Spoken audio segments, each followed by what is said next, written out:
Um, I should have waited people to come on live, but I don't know. Maybe maybe I just wanted to post what I say and then people figure out. Um, yeah, I prefer Instagram, but okay. This for those who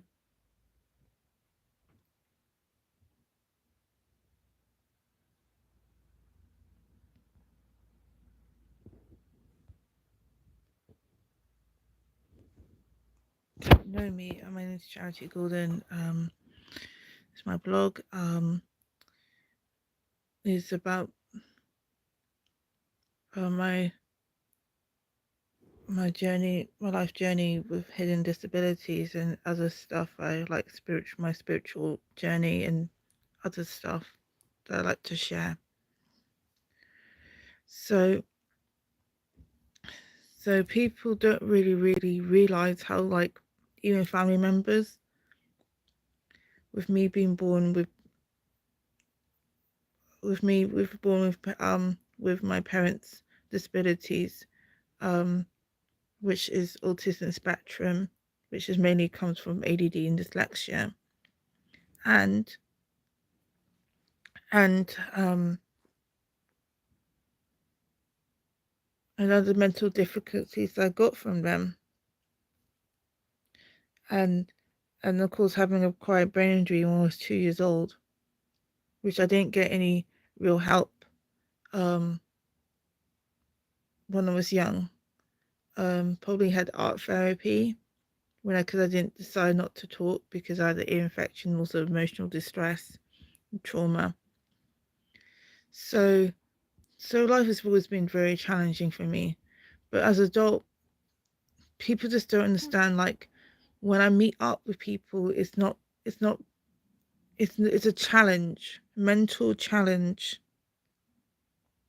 and it doesn't help. With most of my life, I always had someone to control me or monitor me or ask permission when I was living with my parents. They wouldn't allow me to go out until it's their approval. The same thing with the group home. It's been like that too. So it's been very distressing and difficulty in my life. So in the point people have no idea that how it's mentally difficulty, that if someone does meet up with me, it takes me ages just to get going and get on time and put things, go to A to B. With my mental difficulties, it's not easy. You know, and I'm not sure a lot of people talk about this, but I talk about it because it's very, and it's very difficult for me when people said that, oh, call me anytime, and I think, oh, really, you mean it? When actually they meant, oh, I try to. What they mean is something completely different. And it's very frustrating for me because people have no idea how isolating my life is with my mental difficulty, and the fact that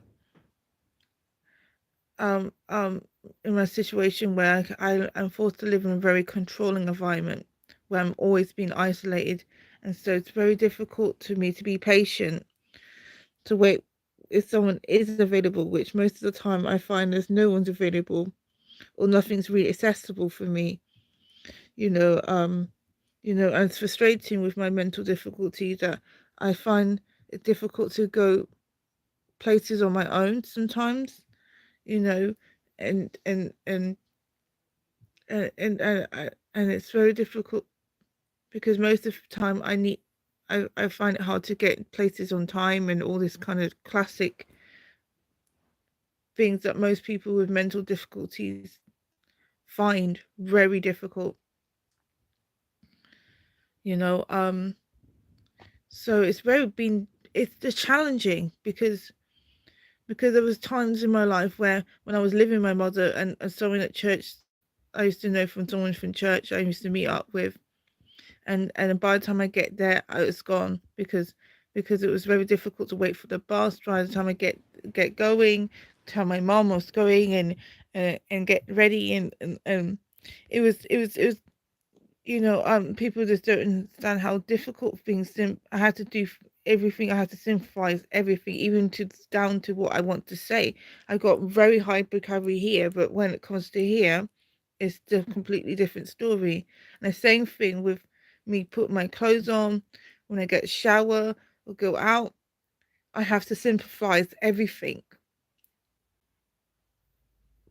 because it's because it's mentally putting it out compared to here to physically out in the physical realm is very difficult, you know, you know, and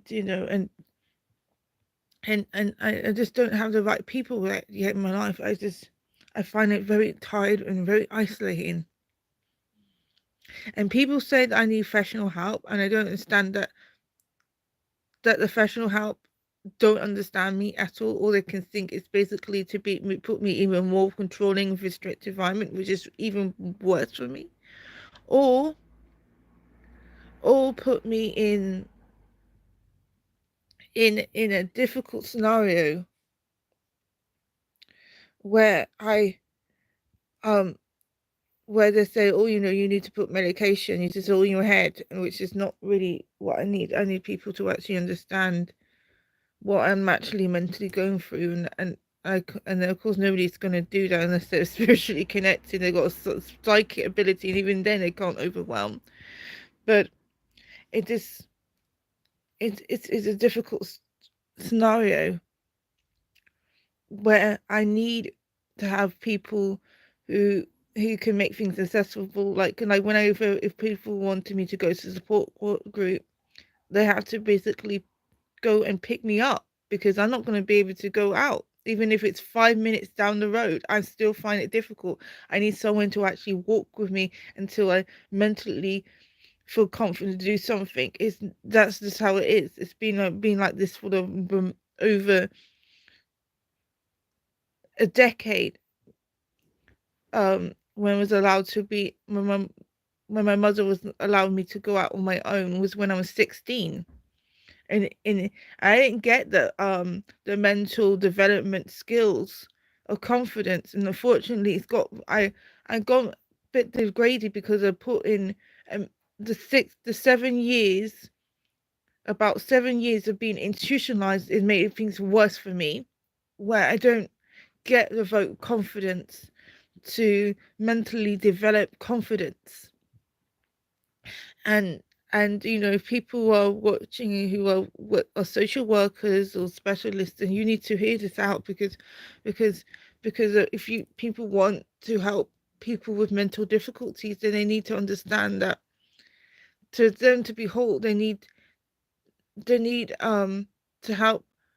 be help them with all the way, not just some part of the way.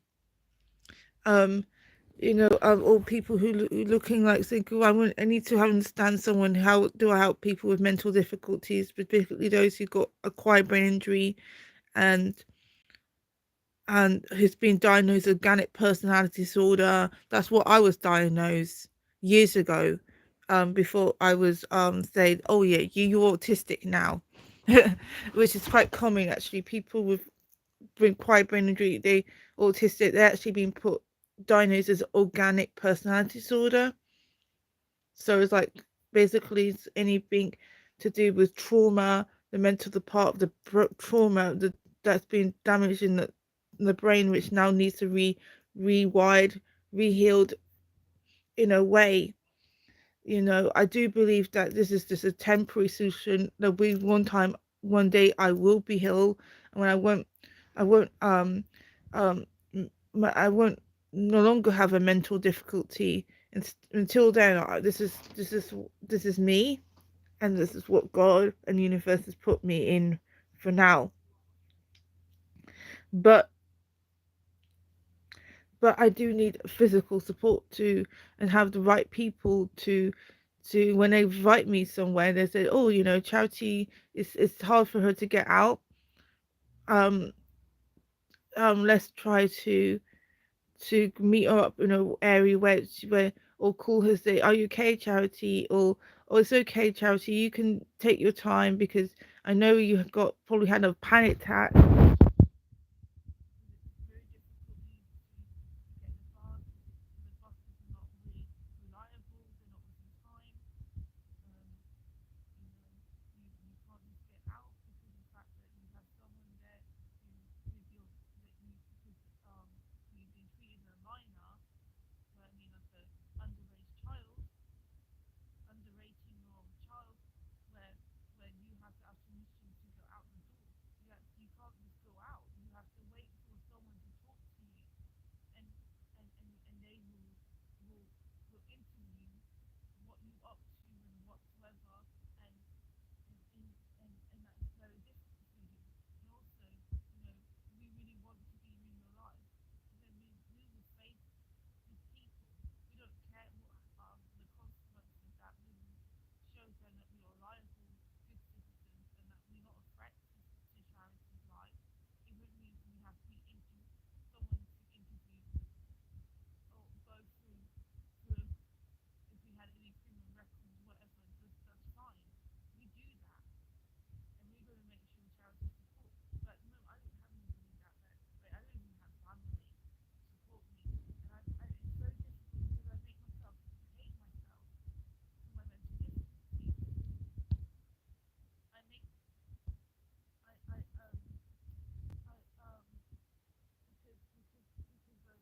because of mental challenges that I face on a daily basis.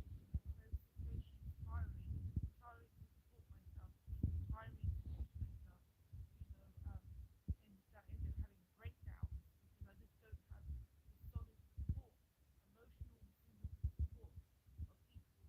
And yes, I do have care workers that can take me out, but they just don't have any empathy. They don't see me and I'm just being weird and they say go out. They don't really encourage me to go with other people. It's just me and them. So it's like which is brought me back to my trauma self as a child, where um where I think even before I had my head injury, I remember some perception difficulties challenges with my ADHD. Because at the time I was a very classic ADHD child, very hyper, impulsive, jumping on tables and stuff like that. I thought I still thought that's character, but the head injury just kind of slowed my mentally me down a little bit. So I get a burst amount of energy, but then I get down again. So you've got like a certain amount of energy left to do stuff, mentally trying to do something. So, but I appreciate whoever's liked this video. Sorry if I appreciate the chat, but yeah, but there's nothing much else to say right now. That really is really just the mental difficulties I go through. Very difficult, even when I go to the shower, I or any even do my hair. It's a very mental challenge for me to do everything. You've got no idea the amount of mental willpower I have to put to do day-to-day tasks. It's all very exhausting. Um, you know, um, and then on top of that, having restrictions takes out of me.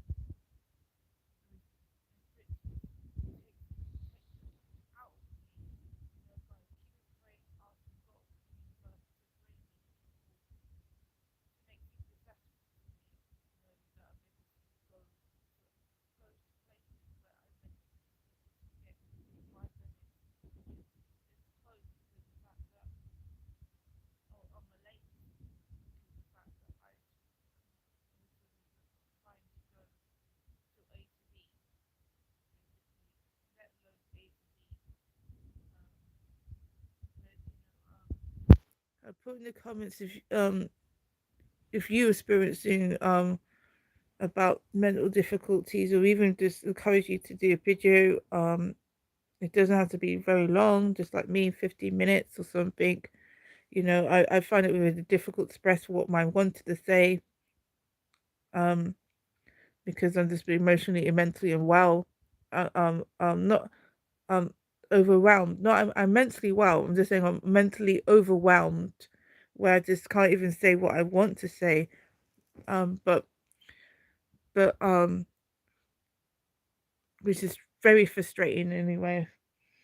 But anyway, I probably need some water and today just to take things simple to this Sunday. But thank you for watching, and yeah, take care.